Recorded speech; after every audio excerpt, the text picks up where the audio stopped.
Alors, on a vu que toutes les droites du plan ont des équations de cette forme-là, des équations qu'on appelle cartésiennes.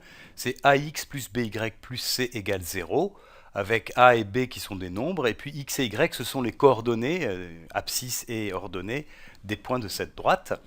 Et dans ce cas-là, on sait que v, le vecteur v de coordonnées moins ba, eh bien c'est un vecteur directeur de la droite, donc qui donne la direction de la droite.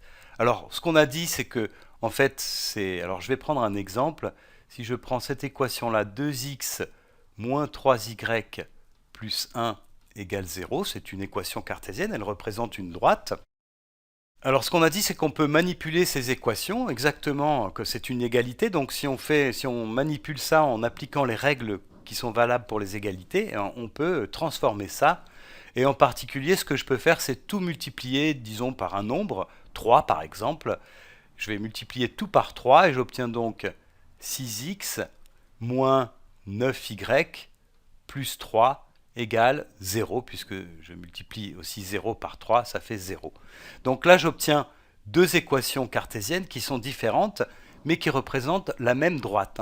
Ça représente exactement la même droite, ce qui veut dire que finalement, une droite peut avoir une infinité d'équations cartésiennes, puisque quand on en a une, il suffit de multiplier par un nombre, n'importe lequel qui est différent de 0, pour obtenir une autre équation cartésienne qui représente la même droite. Voilà. Par contre, ce qui est intéressant dans les manipulations, c'est que on peut aussi se dire qu'on va exprimer y en fonction de x. Alors je vais le faire ici. Donc ce que je vais faire, c'est passer le 3y de l'autre côté. Donc ça va me donner 2x plus 1 égale 3y. Donc cette équation-là, elle est équivalente à celle-là. Et puis ensuite, je peux continuer. Donc si je veux y, je vais tout diviser par 3 et j'obtiens y égale 2 tiers de x, plus, ça c'est 2x divisé par 3, plus 1 divisé par 3, donc 1 tiers. Et là, ce que j'obtiens, c'est une équation de la droite aussi, mais elle est bien particulière, elle s'appelle l'équation réduite. L'équation réduite de la droite. Donc c'est une équation qui représente la même droite, c'est une autre forme de la relation qui existe entre x et y, mais voilà, c'est intéressant, et celle-là, elle donne y en fonction de x. Alors quand je dis ça comme ça, je dis beaucoup de choses en fait, parce que je dis que le y ici, c'est une fonction de l'abscisse, donc l'ordonnée est une fonction de l'abscisse, et puis cette fonction, elle a une expression qui est 2 tiers de x plus 1 tiers. Et là, ce qui est intéressant, c'est que f, je l'ai dit, c'est une fonction affine. Donc on peut appliquer tout ce qu'on connaît sur les fonctions affines. En particulier, on peut voir que c'est cohérent puisque on sait qu'une fonction affine, elle est représentée par une droite. Donc les points qui vérifient cette équation-là, y égale 2 tiers de x plus 1 tiers, c'est bien une droite puisque c'est la représentation graphique d'une fonction affine. Donc ça, c'est cohérent. Puis il y a autre chose qu'on peut se dire, c'est que le terme qui est là, 1 tiers, eh bien ça, c'est celui qu'on avait appelé l'ordonnée à l'origine. L'ordonnée à l'origine. Donc c'est le point qui a... Donc ça nous dit que si je remplace x par 0, eh bien y sera égal à 1 tiers. Donc ça veut dire que cette droite-là, eh bien, elle passe par le point de coordonnées, je vais l'appeler B, abscisse 0, x égale 0, et ordonnée 1 tiers. Ça c'est un point de la droite. Et puis il y a une autre chose qu'on sait, c'est que ce terme-là ici, le coefficient des x, ça c'est celui qu'on avait appelé le coefficient directeur. Voilà, alors ce coefficient directeur, on va essayer de le relier au vecteur directeur de notre droite. Donc ici, on va regarder un vecteur directeur de cette droite-là. Donc c'est le vecteur de coordonnées 3, 2. Donc v de coordonnées 3, 2, c'est un vecteur directeur. Mais je peux prendre aussi comme vecteur directeur n'importe quel vecteur collinéaire à celui-ci. Et par exemple, je peux prendre un vecteur, disons U, qui aura pour abscisse 1. Alors comment je fais pour passer de 3 à 1? Eh bien j'ai divisé par 3. Donc il faut que je fasse la même opération ici pour les ordonnées. Donc je vais ici diviser par 3 et j'obtiens donc 2 tiers tiers ici. 2 divisé par 3, ça fait 2 tiers. Et donc j'obtiens un vecteur U qui a pour coordonnée 1 2 tiers, qui est collinéaire à V, et qui donc est aussi un vecteur directeur de la droite.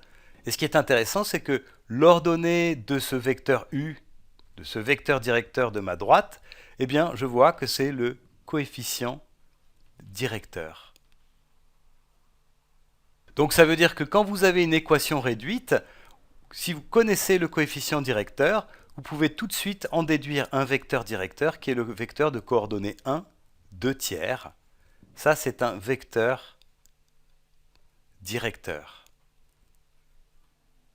Donc quand on vous donne le coefficient directeur d'une droite, en fait, on vous donne un vecteur directeur qui est celui-ci, 1, qui a pour abscisse 1 et ordonné le coefficient directeur. Alors, ça, c'est important à comprendre. Et puis, ce qui est important à comprendre, c'est que du coup, on peut faire des tas de choses qu'on sait déjà faire avec une fonction affine. Et donc, pour récapituler, une droite peut avoir une infinité d'équations cartésiennes, à partir desquelles on peut trouver des vecteurs directeurs. Et par contre, en général, les droites ont une seule équation réduite, qui est de cette forme-là, qui consiste à exprimer y en fonction de x. Et dans ce cas-là, on a le lien entre le coefficient directeur et le vecteur directeur, qui est celui-là. Quand on a le coefficient directeur, ça donne un vecteur directeur, qui est le vecteur de coordonnées 1, et puis le coefficient directeur. Alors en fait, il y a un cas de droite qui n'a pas d'équation réduite, c'est le cas où b est égal à 0. Alors on va le voir ici. Si je prends une équation cartésienne comme celle-là, 3x plus 1 est égal à 0. Donc ça, le vecteur directeur, enfin un vecteur directeur, ça sera le vecteur de coordonnées. Alors b ici est égal à 0, donc moins b aussi. Et puis l'ordonnée, c'est a qui est égal à 3. Donc ça, c'est un vecteur vertical. Et en fait, ça, c'est une droite verticale. Et c'est x égale moins 1 tiers. C'est la droite d'équation x égale moins 1 tiers. Et dans ce cas-là, en fait, on ne peut pas trouver une équation réduite de la droite puisqu'on ne peut pas exprimer y en fonction de x. Donc, en fait, pour résumer, ce qu'on peut dire, c'est que, je vais l'écrire ici, les droites horizontales peuvent avoir plusieurs équations cartésiennes de la forme b fois y plus c égale 0. Dans ce cas-là, ici, on obtient un vecteur directeur, par exemple v, qui a pour coordonnées, alors a est égal à 0, mais b, c'est moins b, 0, ici. Et une équation réduite, une seule équation réduite, du type y égale k. Alors ici, on peut même dire que si by plus c est égal à 0, ça veut dire que y est égal à moins c sur b. Donc finalement, le k qui est là, c'est moins c sur b. Et puis, par contre, on a des droites. Les droites verticales ont des équations cartésiennes de la forme ax plus c égale 0. C'est le b ici qui est égal à 0.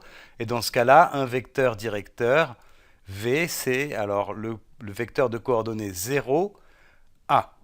Voilà. Et puis, il n'y a pas d'équation réduite dans ce cas-là, puisqu'on ne peut pas exprimer y en fonction de x, puisque y n'apparaît pas dans cette équation-là.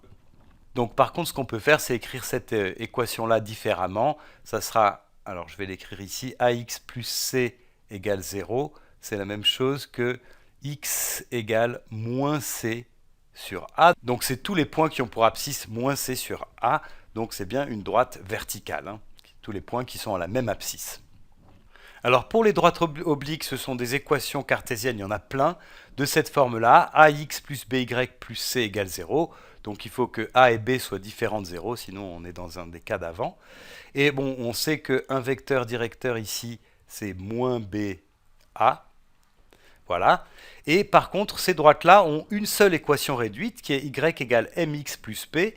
Et on sait que m, ici, c'est le coefficient directeur. Et P, c'est l'ordonnée à l'origine. L'ordonnée à l'origine.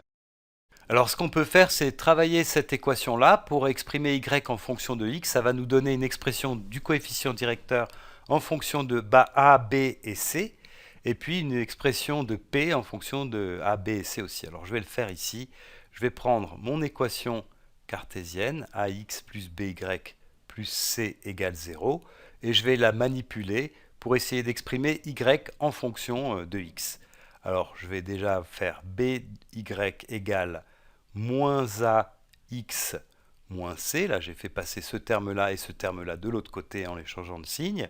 Et puis ici, et puis maintenant je vais diviser tout par B pour avoir Y. Donc BY divisé par B, ça me donne Y égale. Alors là je divise ce terme-là par B, donc moins A sur B fois X, moins, il faut que je divise ça aussi par B, moins C sur B. Donc là, on voit que le coefficient directeur M, c'est moins A sur B. M est égal à moins A sur B. Et P, l'ordonnée à l'origine, c'est moins C sur B.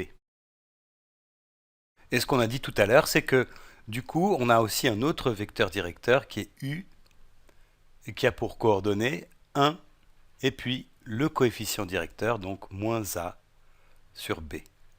Voilà, ces deux vecteurs-là sont collinéaires. On passe de celui-là à celui-là en divisant par moins B.